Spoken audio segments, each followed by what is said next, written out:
इस कार्यक्रम के प्रायोजक हैं रोजगार डेवलपर्स। नमस्कार, मैं हूं रत्नप्रिया। आप देख रहे हैं पल्स 24 न्यूज। वक्त हो चला है नेशनल बुलेटिन का, पर उससे पहले नजर डालते हैं हेडलाइंस पर। पेपर लीक पर लगेगी लगाम, परीक्षा व्यवस्था होगी और मजबूत। पीएम मोदी बोले बच्चों के भविष्य के साथ खिलवाड़ नहीं होगा, टेक्नोलॉजी और सख्त कानून से रुकेगा पेपर माफिया। पवन खेड़ा का केंद्र सरकार पर हमला, गृह मंत्री से मांगा जवाब। प्रदर्शनकारियों पर बल प्रयोग को लेकर उठाए सवाल, कांग्रेस बोली जवाबदेही तय होनी चाहिए। गोवा में चेस एकेडमी की शुरुआत, युवा खिलाड़ियों को मिलेगा बढ़ावा। एथन वॉच के ग्रैंड मास्टर बनने पर सीएम ने जताया गर्व। शतरंज के क्षेत्र में गोवा बढ़ा रहा कदम। मध्य प्रदेश के कटंगी में युवा संगम रोजगार मेला, 359 युवाओं का चयन, 13 कंपनियों ने लिए इंटरव्यू, 572 युवाओं ने कराया पंजीयन। रोजगार की राह पर युवाओं को मिला नया अवसर। तुम दोनों की मेहनत बहुत रंग लाई है बेटा, घर बहुत सुंदर बना है। ये मेरे पापा का घर। पता है, देख तेरे पापा की नेम प्लेट अपने हाथों से लगाऊंगा। नेम प्लेट तो लग चुकी पापा।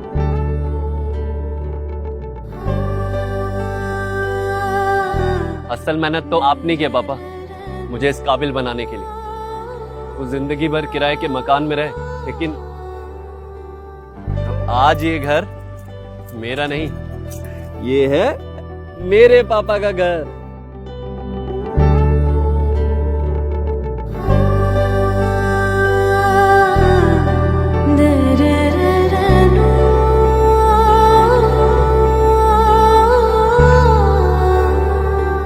उड़ान सपनों की, आंगन खुशियों का और साथ सकर्णी का।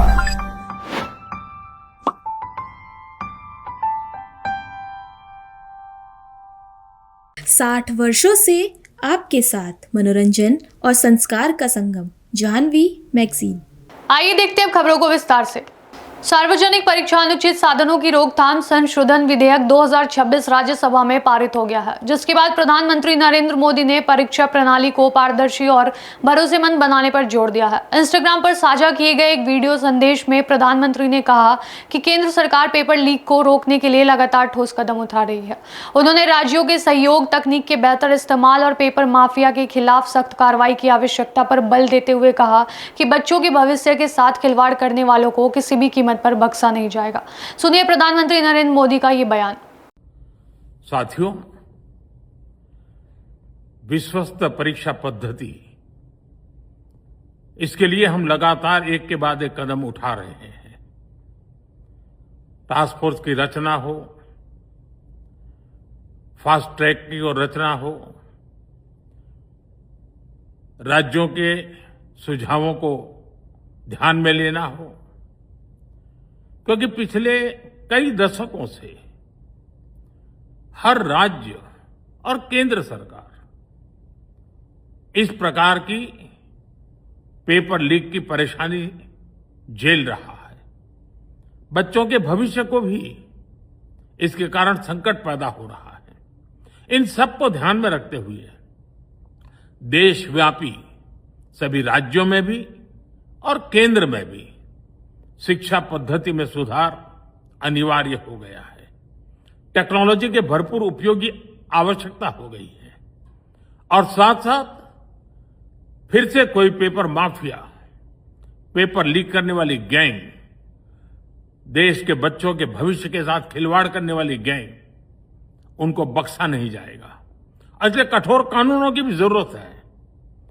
हम संसद में बिल लेकर के गए थे और जैसा मैंने आपको वादा किया था, गत 2 दिन संसद के दोनों सदनों ने, अधिकतम माननीय सांसदों ने विस्तार पूर्वक उससे चर्चा की है और आज दोनों सदनों ने इस कठोर कानूनों वाले, प्रावधानों वाले इस बिल को पास कर दिया है।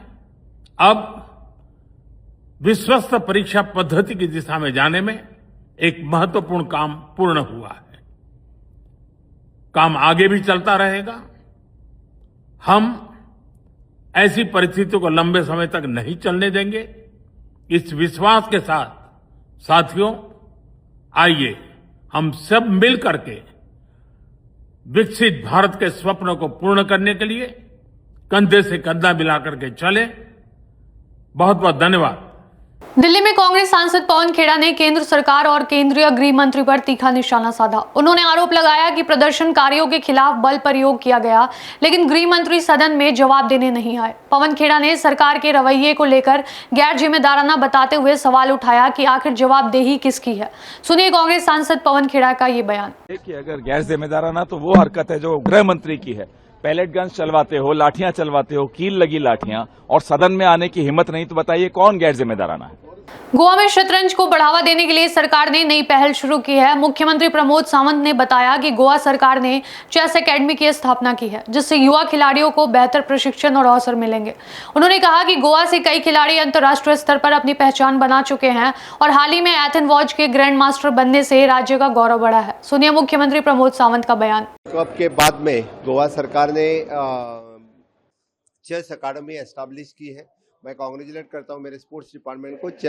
गोवा चेस एसोसिएशन के साथ हमने जो चेस अकादमी जो एस्टैब्लिश की है, जो टॉप प्लेयर उनको कोचिंग देने के लिए चेस अकादमी यूज आ जाएगी। तो गोवा से ढेर सारे प्लेयर्स इंटरनेशनल लेवल पे खेले हैं। In future also recently the Ethan was is also the grand master हुए, उनको मैं कांग्रेचुलेट करता हूँ। इन फ्यूचर भी इस तरह के इतनवाद जैसे और प्लेयर भी गोवा से आएंगे। This chess academy will help for that purpose. Thank you. संसद के मानसून सत्र के दौरान भाजपा सांसद निशिकांत दुबे ने लोकसभा में विपक्ष के नेता राहुल गांधी पर तीखा हमला बोला। निशिकांत दुबे ने राहुल गांधी की भाषा और बयानों पर सवाल उठाते हुए कहा कि उनके खिलाफ कई विशेषाधिकार प्रस्ताव लंबित है। उन्होंने लोकसभा अध्यक्ष से इस मामले में कार्रवाई की मांग भी की। सुनिए क्या बोले भाजपा सांसद निशिकांत दुबे। ये तो राहुल जी बताएंगे, अनुराग जी बताएंगे राहुल जी के ऊपर जो उन्होंने किया, क्योंकि मैंने उसको पढ़ा नहीं है, लेकिन आज अखबार में पढ़ा है, और जो जिन शब्दों का उपयोग किया उन्होंने। और दूसरी बात यह है कि जिस तरह की परंपरा उन्होंने स्टार्ट की है, बिना सिर पैर के बात करने की जो परंपरा पहले भी बोलते थे, लेकिन अब जो है उनका थोड़ा सा जो माइंडसेट है, क्योंकि 12 साल से सत्ता से बाहर है और सत्ता के बिना कांग्रेसी जो है वो दिमाग शून्य हो जाते हैं। तो दिमाग शून्यता की जो स्थिति है उसी की पराकाष्ठा या विशेषाधिकार है। लेकिन मेरा लोकसभा अध्यक्ष जी से आग्रह है कि पिछले 2 साल से, जब से राहुल गांधी जी बने हैं लीडर ऑफ द अपोजिशन, कम से कम 15 विशेषाधिकार के प्रस्ताव पेंडिंग है। तो विशेषाधिकार के ऊपर विशेष अधिकार करते हुए माननीय लोकसभा अध्यक्ष जी से मेरा विनम्र आग्रह होगा कि इसके ऊपर कार्रवाई करनी चाहिए।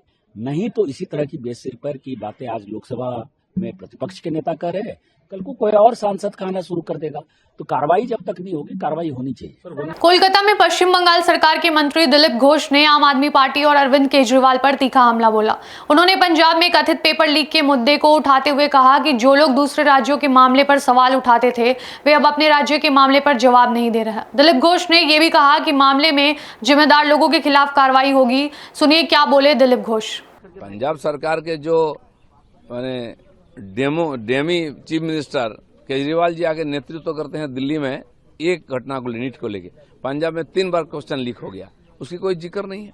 और जिन्होंने जड़ा उधम मचा रहे थे, आप देखिए कैसे रो रो कर स्टेटमेंट दे रहे हैं। सबका ठिकाना आ गया है हिसाब। अब बड़े नेताओं का बारी है जिन्होंने। मध्य प्रदेश के कटंगी में युवाओं को रोजगार से जोड़ने के उद्देश्य से युवा संगम रोजगार मेले का आयोजन किया गया। विधायक अजय विश्नोई के मार्गदर्शन और विधायक प्रतिनिधि स्वप्निल अग्रवाल गोले के सहयोग से आयोजित इस मेले में 13 कंपनियों ने 495 पदों के लिए साक्षात्कार लिए। इनमें 359 युवाओं का चयन किया गया, जबकि 572 युवाओं ने पंजीयन कर रोजगार के अवसरों का लाभ उठाया। कटंगी के कंचन नगर स्थित सन्मति विद्या मंदिर में अहिंसा अक्षर फाउंडेशन द्वारा युवा संगम रोजगार मेले का आयोजन किया गया। मेले में 13 प्रतिष्ठित कंपनियों ने 495 पदों पर भर्ती प्रक्रिया आयोजित की, जिसमें 359 युवाओं का चयन हुआ। कुल 572 हितग्राहियों ने पंजीयन कराया। कार्यक्रम में जनप्रतिनिधियों, रोजगार विभाग के अधिकारियों और अनेक गणमान्य नागरिकों की उपस्थिति रही। अंत में आयोजकों ने सभी अतिथियों और प्रतिभागियों का आभार व्यक्त किया।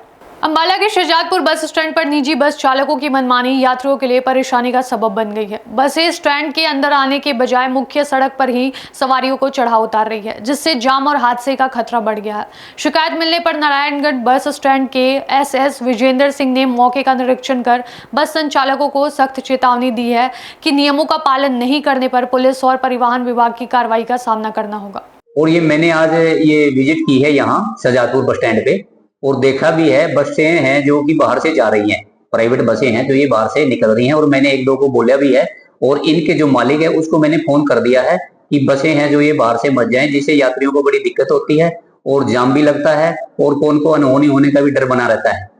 और मैंने इनके मालिकों को हिदायतें दे दी हैं और मालिकों ने कह दिया कि हम उनको बोल देंगे सब ड्राइवर कंडक्टर को और बसें अंदर से ही आएगी। अगर फिर भी नहीं आती है तो हम इनके आरटीओ साहब से कह के इनके चालान करवाएंगे और तकरीबन गाड़ियां अंदर से ही आएंगी। छत्तीसगढ़ के राजनांदगांव के ऐतिहासिक गौशाला पिंजरापोल में आयोजित भूमि पूजन एवं लोकार्पण कार्यक्रम में छत्तीसगढ़ विधानसभा अध्यक्ष डॉक्टर रमन सिंह शामिल हुए।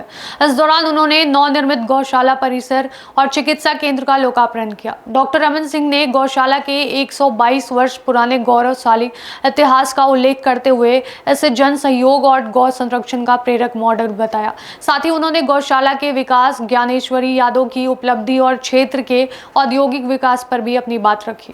राजनांदगांव गौशाला पिंजरापोल और ये गौशाला पिंजरापोल के नवीन इनके शेड का लोकार्पण, चिकित्सालय भवन का प्रस्तावित भूमि पूजन और ये इस कार्यक्रम में हमारे मंत्री रामविचार नेताम जी जो इस विभाग के मंत्री हैं, वरिष्ठ मंत्री हैं, गौशाला आयोग के अध्यक्ष जी और हमारे पूरे राजनांदगांव के वरिष्ठ लोग, हमारे खूबचंद पारक जी सहित मौजूद रहे।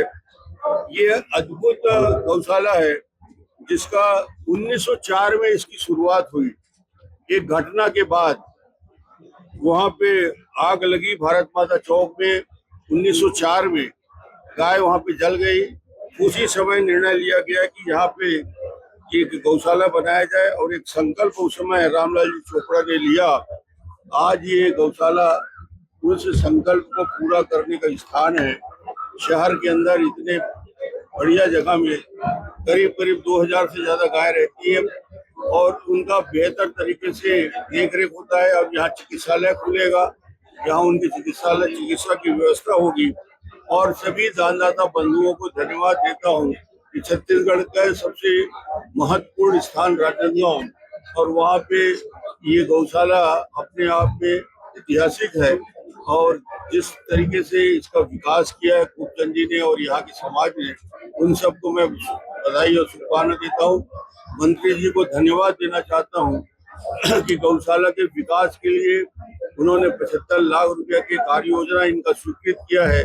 जो गौशाला की आवश्यकता है उस गौ सेवा के लिए राजनांदगांव में वो काम आगे बढ़ाया जाए, इसके लिए घोषणा हुई। यानी 75 लाख और भाटिया जी ने 21 लाख रुपया और अन्य लोगों ने काफी बढ़ के घोषणा की। यहाँ का चिकित्सालय बने इसकी चिंता भी माननीय मंत्री जी ने की और यहाँ डॉक्टरों को अटैच करने का निर्देश भी यहाँ पे दिया। तो मैं सभी अतिथियों का धन्यवाद देता हूँ, मंत्री जी का और आयोग के अध्यक्ष जी का भी, जिन्होंने यहाँ पे पूरा समय दिया और गौशाला को आगे बढ़ाने के लिए अपनी भागीदारी की। अभी के लिए बस इतना ही। ऐसी और खबरों के लिए देखते रहिए पल्स 24 न्यूज। तब तक के लिए नमस्कार। तुम दोनों की मेहनत बहुत रंग लाई है बेटा, घर बहुत सुंदर बना है।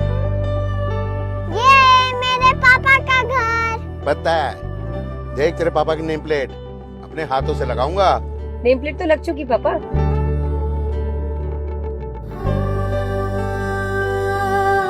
असल मेहनत तो आपने की है पापा, मुझे इस काबिल बनाने के लिए। वो जिंदगी भर किराए के मकान में रहे, लेकिन आज ये घर मेरा नहीं, ये है मेरे पापा का घर।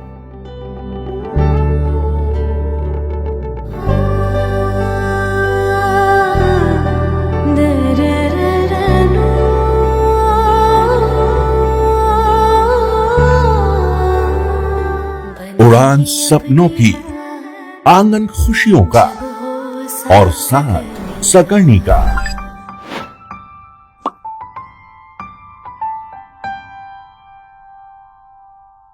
60 वर्षों से आपके साथ मनोरंजन और संस्कार का संगम जाह्नवी मैगजीन। इस कार्यक्रम के प्रायोजक थे रोजगार डेवलपर्स।